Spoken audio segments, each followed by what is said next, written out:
This episode of Principal Center Radio is brought to you by the Project-Based Learning Network. Dr. Amy Bader, the director, is a professional curriculum writer and the leading expert on standards-based PBL. She trains teachers how to write high-quality PBL units in the Project-Based Learning Curriculum Developer Certification Program, and she teaches leaders how to implement successful PBL initiatives in the Project-Based Learning Instructional Leader Program. Learn more at principalcenter.com/PBL. Welcome to Principal Center Radio, helping you build capacity for instructional leadership. Here's your host, Director of the Principal Center, Dr. Justin Bader. Welcome, everyone, to Principal Center Radio. I'm your host, Justin Bader, and I'm honored to welcome back to the program Dr. Anthony Mohammed. Anthony Mohammed, PhD, is an internationally known educational consultant, a former middle and high school principal, and the author or editor of 12 books, including Transforming School Culture, How to Overcome Staff Division, Overcoming the Achievement Gap Trap, and Time for Change, 4 Essential Skills for Transformational School and District Leaders. And he's the editor of 2 new books on school culture, Culture Champions, Teachers Supporting a Healthy Classroom Culture, and Culture Keepers, Leaders Creating a Healthy School Culture, which we're here to talk about today. And now, our feature presentation. Dr. Mohammed, welcome back to Principal Center Radio. Thank you, Dr. Bader. It is a pleasure to be back and to have an opportunity to share with your listeners on your platform. So again, I'm honored to be here. Honored to have you here. Let's get right into it. I'm so excited to talk about the role of the school leader in, as you say, keeping the culture. First of all, what does it mean to be a culture keeper or to keep the culture of the school? Great question. Some of your listeners may know or have experienced my book, Transforming School Culture, which is a study of 34 schools, 17 schools that were very similar in size, demographic, structure, location, who experienced very different student outcomes. And the premise was, why would 2 schools who are essentially the same have such different impact on student progress? And it was their culture. And one of the things that all of the healthy cultures had in common was that they had very effective administration, leadership. And administration didn't necessarily mean just the principal, but leadership as a role. I served as an assistant principal. I served as a principal. Leadership is anyone who has the authority or takes the initiative to lead a school or institution into the future. So it didn't mean that they had these super stand and deliver, Jaime Escalante, principals of the year, but it meant that collectively their leadership was leading the train. And in that book, there was a quote that has been quoted quite a bit, that a school's culture is shaped by the worst behavior a leader is willing to tolerate. So leadership set the tone. If the leadership was professional, then the staff tended to be professional. If the leadership had high expectations, then the staff tended to have high expectations. That I asked leaders to look at teachers the same way we expect teachers to look at students. And if students are not progressing, then we say, and research has taught, that the teacher needs to do some reflection on his or her practice and to make adequate adjustments. Well, the message is the same for leadership. If you're seeing in those that you are fortunate enough to lead that they're not making the progress they should, then there has to be something that you can reflect upon in your own practice that hasn't pushed them to that level of engagement, motivation, effectiveness. And the book isn't just, the Culture Keepers book isn't just for school leadership.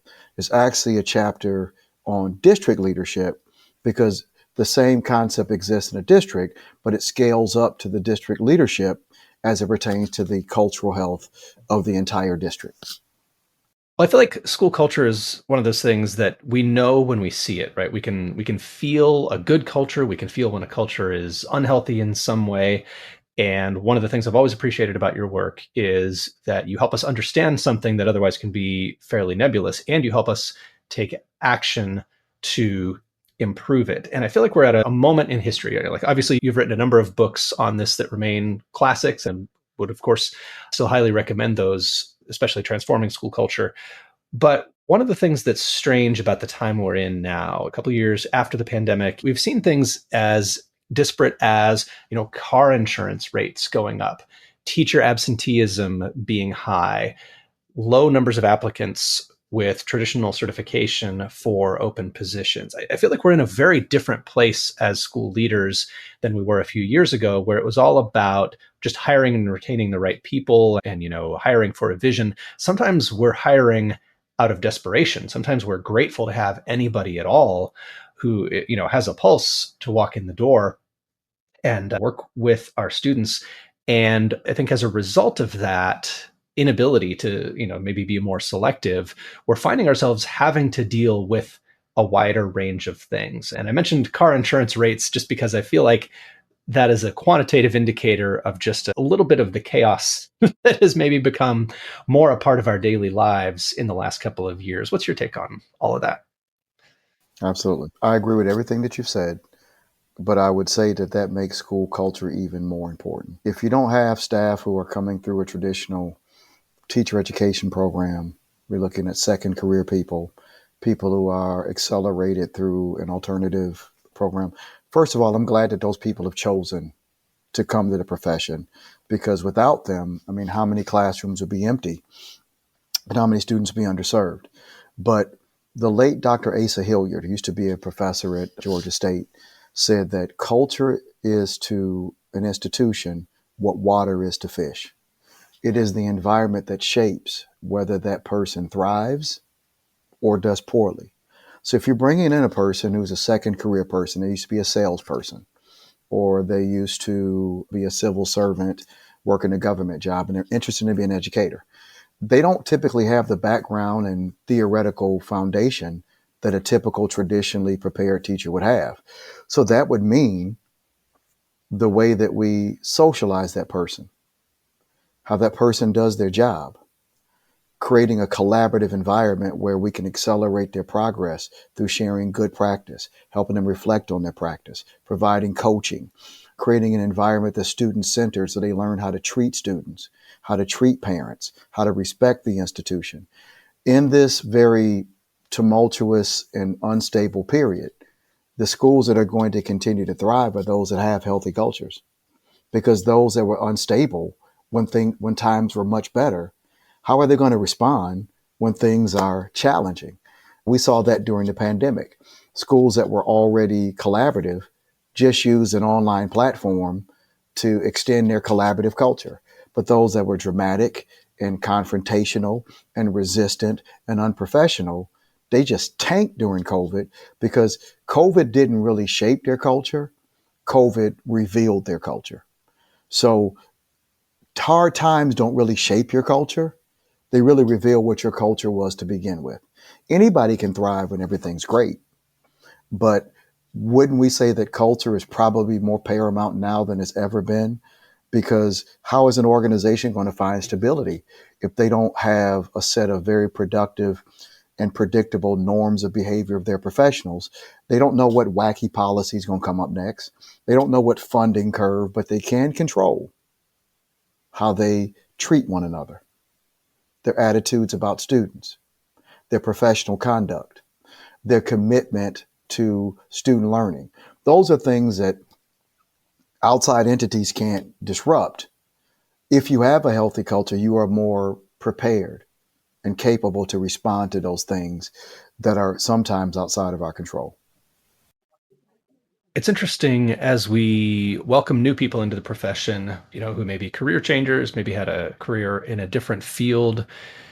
I feel like we have an opportunity to make education professionals out of them, but also a challenge in the sense that they're walking into this more as a job and less as a set of pre-established professional commitments. In other words, when you go into teaching as an undergraduate and you go through a teacher education program and student teaching, and you have all this enculturation that happens from the very beginning, you're entering the workforce in a different position than when you're moving from another industry and just take a teaching job.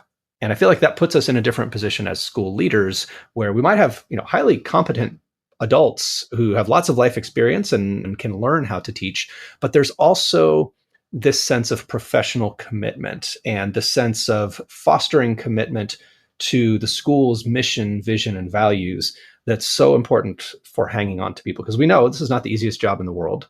We know we have to tap into that and cultivate that and develop that. How do you see that challenge for school leaders today around building that collective commitment to the school's mission, vision, and values? Great question.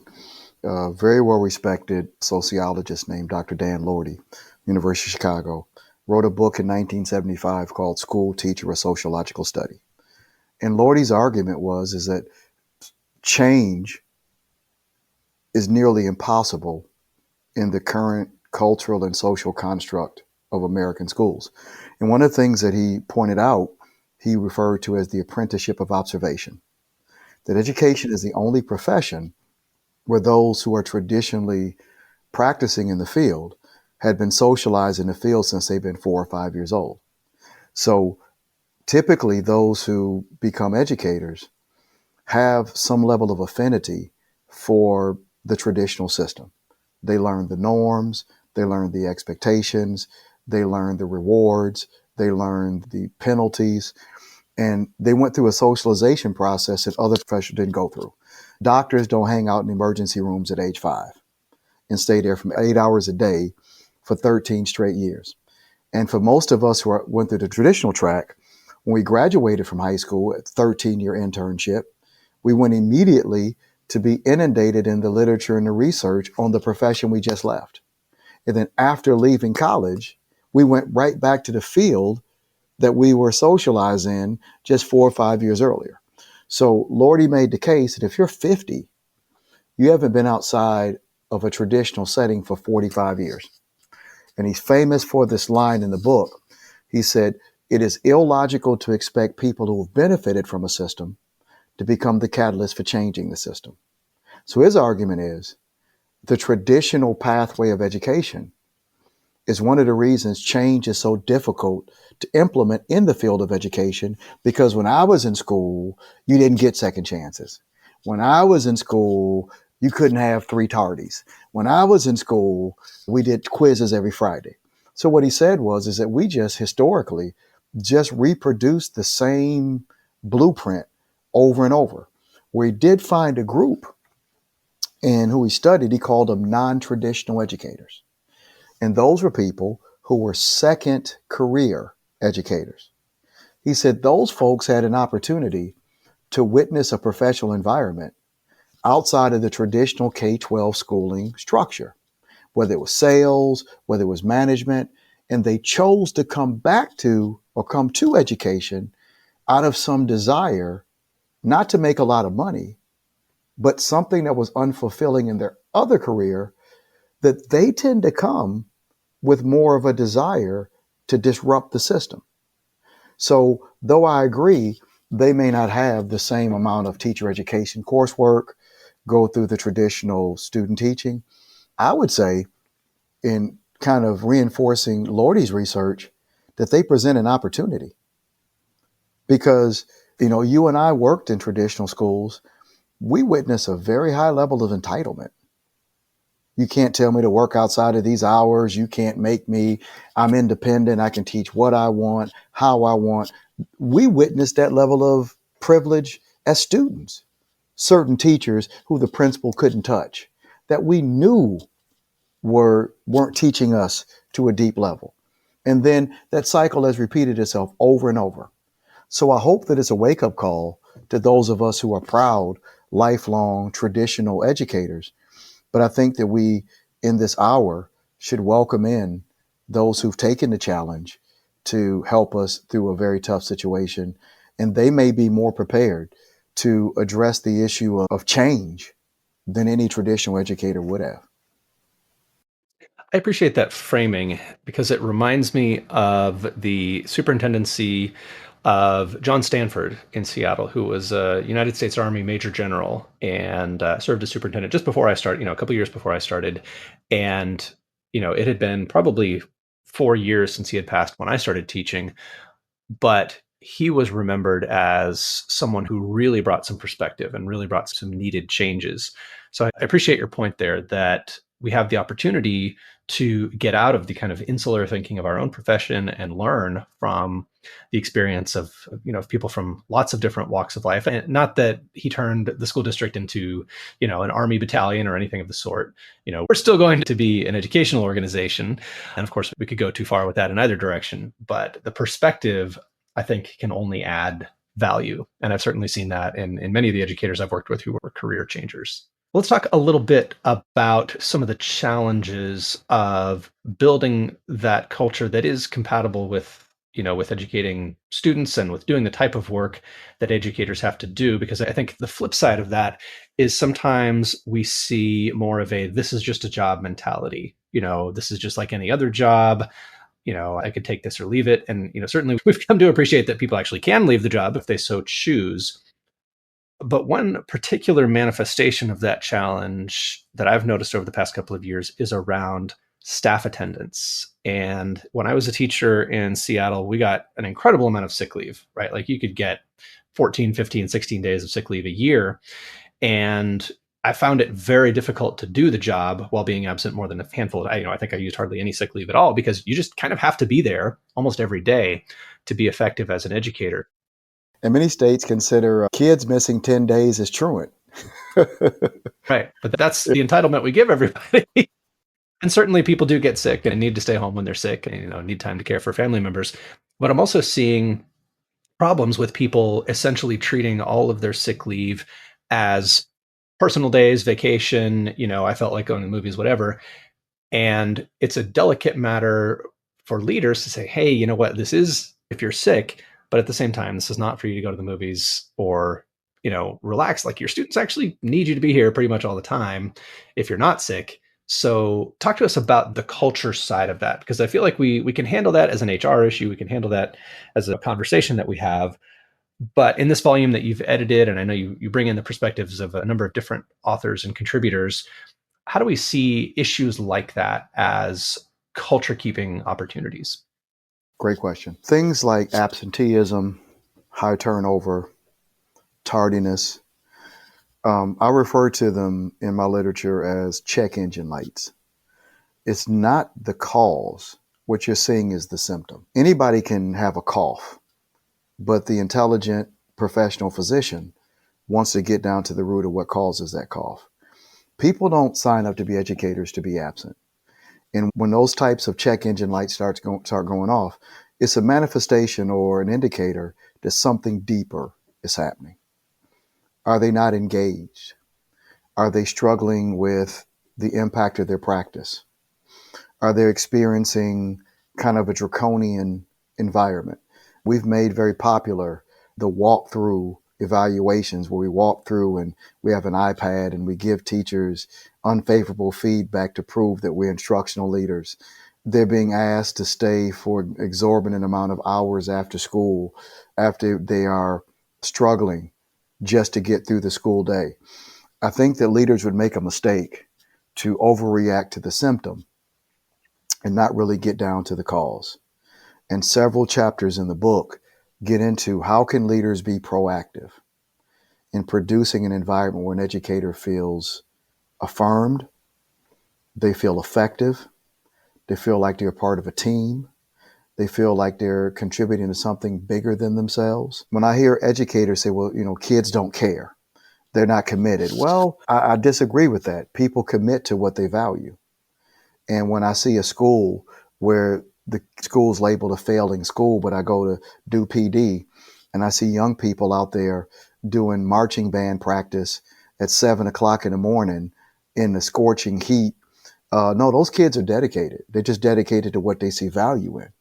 So they may skip chemistry, but they'll show up in August at 7 a.m. for marching band practice or those 2-a-day football practices. So anthropology teaches us every human being wants to be successful.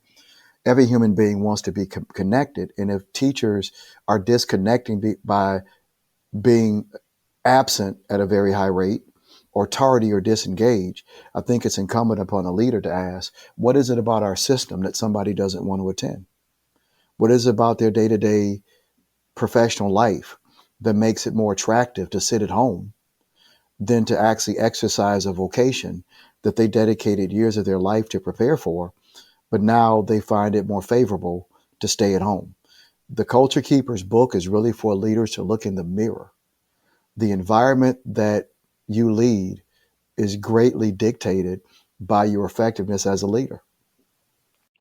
Let me ask then, Dr. Muhammad, about starting with ourselves, because I can kind of recall the children's book about the person who doesn't want to go to school and, complains to their mother, and then it turns out that that person is the principal of the school. It's not a kid, it's the principal. How do we find that for ourselves? Because I think, especially for leaders who are in schools that have a lot of these challenges, that have maybe a lot of new staff who are placing a lot of demands on leadership, who have maybe a higher degree of apathy or a lower degree of commitment than we would prefer, that weighs on us as leaders and makes us feel like maybe we don't have what it takes, or maybe this fight is not winnable. How do we start with ourselves and commit ourselves to that mission, and get to the work that it's going to take to get our school culture to where it needs to be? Any advice for leaders who are feeling kind of deflated or defeated? Great question. I like to address that in multiple facets. Number one, leadership is a skill in and of itself. Just because I was a great math teacher doesn't mean that I'm qualified to lead math teachers. Just because I was a great ELA teacher doesn't mean I know how to lead an entire department or an entire school. So I think one of the mistakes we make in assigning leaders is the assumption that because they were really good as a classroom educator, that means that they have the skill set to actually lead an entire institution. We don't have a good pipeline or good method of preparing people for the very difficult job.